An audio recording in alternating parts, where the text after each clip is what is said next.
Hello guys, good evening. Ayan, may bodol fight dito sila sir. Mapapakain tayo ngayon guys. Sari-sari ang ulam. Ayun si nanay oh. Tinitingnan niya yung mga ulam oh. Ano kayong uunahin ko dito? Sabi ni nanay.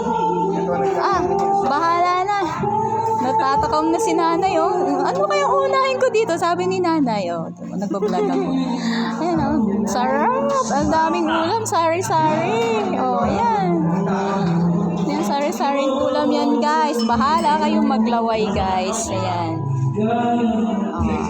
Bahala kayong maglaway.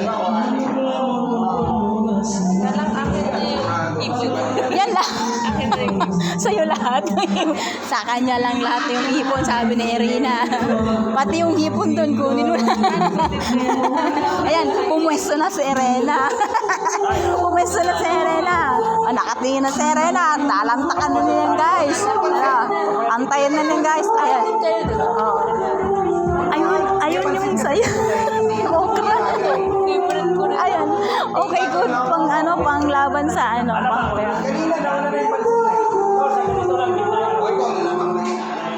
kasi guys, birthday ni Ate Bet. Ayun yung celebrant. Merong kasi nanay, birthday din ni nanay. Ang dami may birthday guys. Ayan, mamalaban sa kainan guys. Ayan. Ang mga punong abala. Doon sa kabilang table, meron pa doon guys. Ayan. Magkahanda rin sila doon guys. Ko.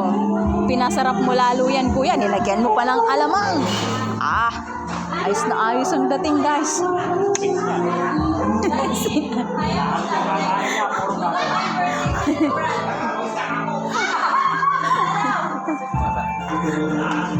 Ayun, celebrant sa kabila.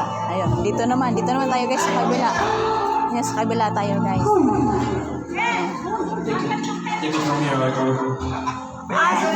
Ayan si Ate Bebe. Punong abala yan guys. Yan ang naghahanda ng tinutulungan siya ng mga Yan. Dito rin guys, ang dami rin dito guys, mga pagkain dito guys. Pasame lang sila guys. Ayan. Wala guys napasubo tayo dito guys Oh. Ayun.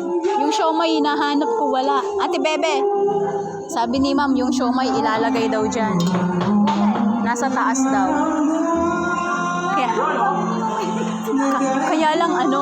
Kaya lang feeling ko parang di na yun mapapansin Dami lang ulam.